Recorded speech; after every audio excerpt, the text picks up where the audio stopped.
Alright, ladies and gentlemen, this is a continuation, as promised, to my series on the Chibson P90 1956 R6 replica that I got. I believe this one might be from Kathy Zong's store. Got it on eBay. Not really sure who it come from, but said something about Zong guitars, so I can only assume that it might be her. But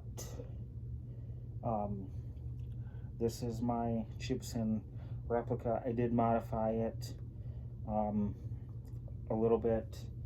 For the most part, everything's swapped out on it except the pickups. These are stock as far as electronic components go.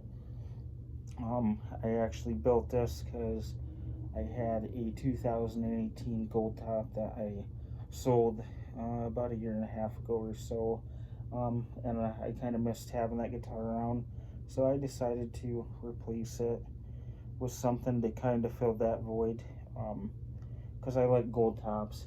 I have an R9 replica that I worked on, and if you guys want to see it on the channel, just let me know and we can go through that and see what I've done to that one. But today we're talking about this.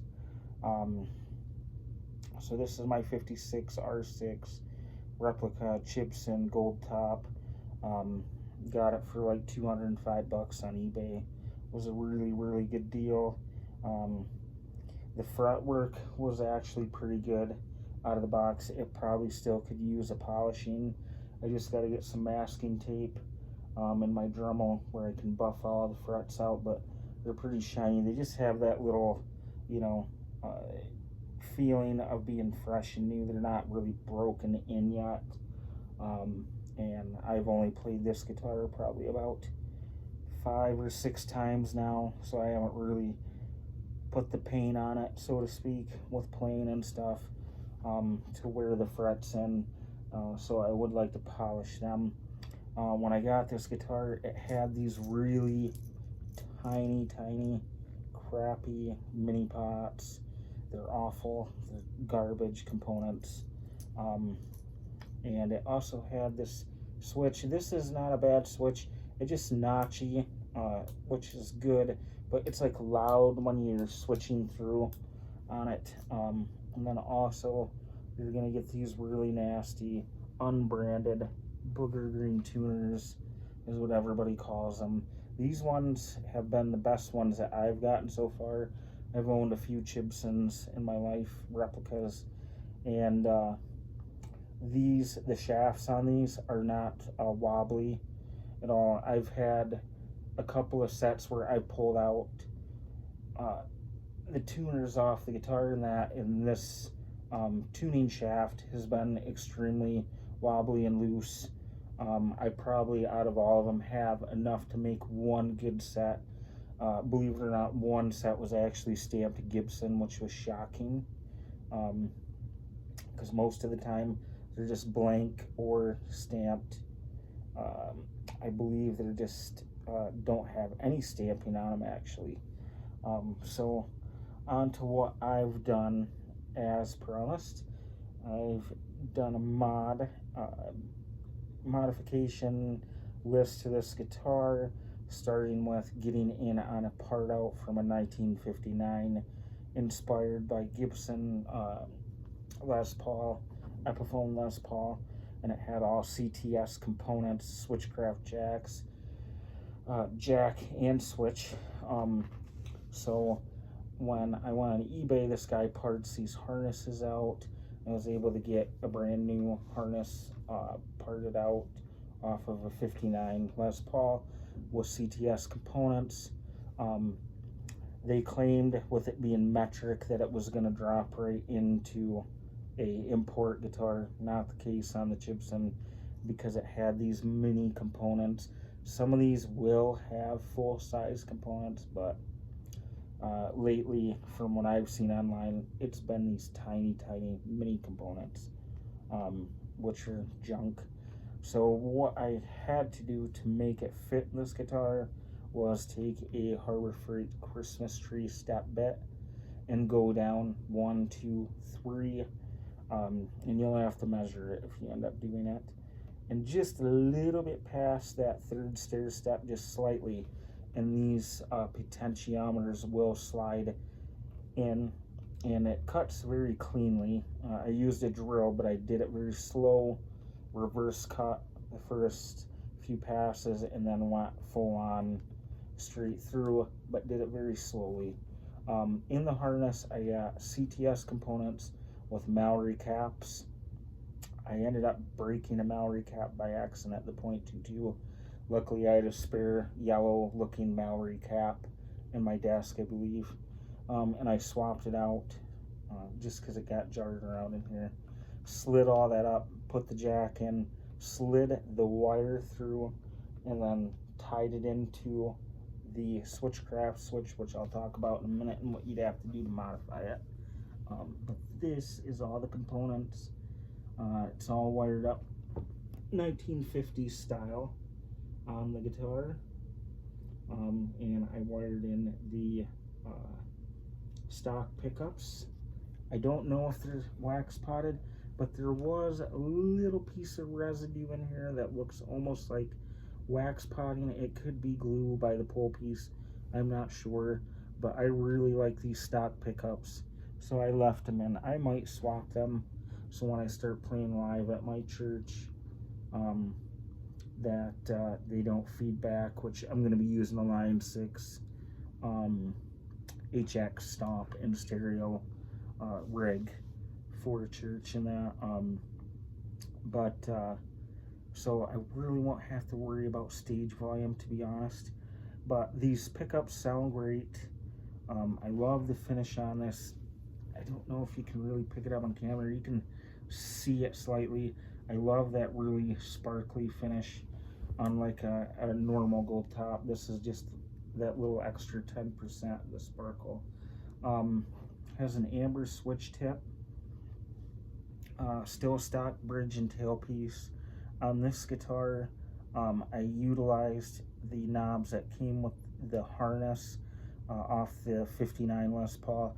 It actually came with the thumb bleeders, and believe it or not, I got the harness, the switch, craft switch, which is a long style switch, for $40.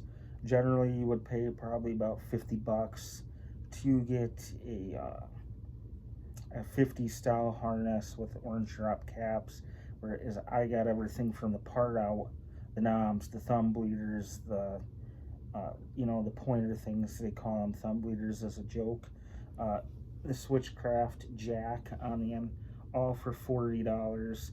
And then I also got in on these Epiphone inspired by Gibson Cluson Deluxe tuners, which are really nice. They're not the ugly booger green. When I threw this Switchcraft switch in, it wouldn't work. I had to take my Dremel tool with a cylinder attachment, and I had to gently, ever so slightly, shave down the back side of the maple top on here, just so that I had enough threads, because this is this style of switch where it dishes into the body and the threads push up and you tighten it down and it sucks it together, as the traditional Switchcrafts do, being the American style. And I got it to work. It just took me a few tries, but I had to go slow so I didn't shave off too much material. As I said, the maple tops on these are generally a lot thicker, and I've heard that the Epiphone ones are the same way. So that's why I had to shave it down. So I really like the stock pickups. The bridge is working. The tailpiece is fine. I might swap this out for a smaller pinned bridge. I need to find, I believe I found one on eBay with the small pins so you don't have the big flathead screws.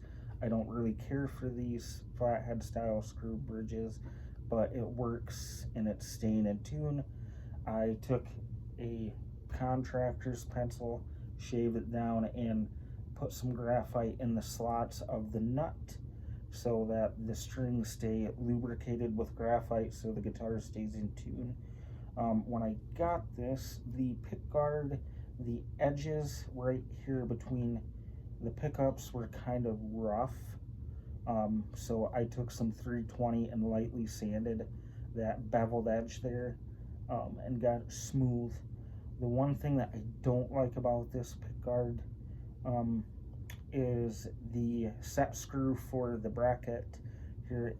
Makes the, since they didn't recess the screw hole, this screw sits proud of the pickguard down here as well as up top, which I'm going to have to adjust that, and I can do that. That's actually the same issue that I'm running into on this switch cover.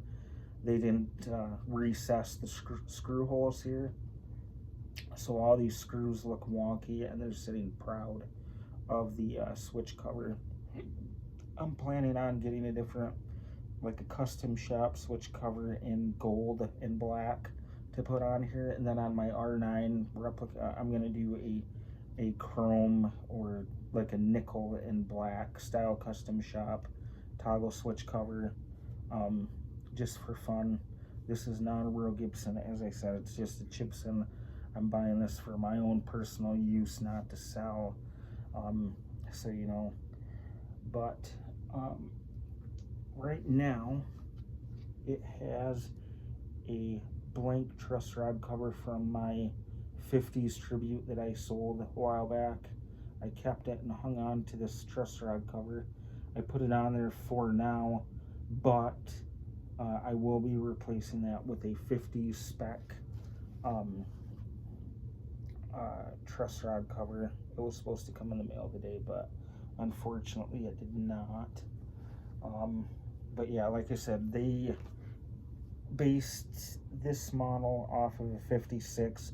In my opinion, it could be based off of a 57 because they introduced, Gibson did, this bridge, you know, in 56 and then on up. Like, I have this beautiful guitar Bible for my friend Rob that blessed me with this book, and then here, if you look right here, this guitar is a 56 Goldtop, and I can read a little bit out of this to you.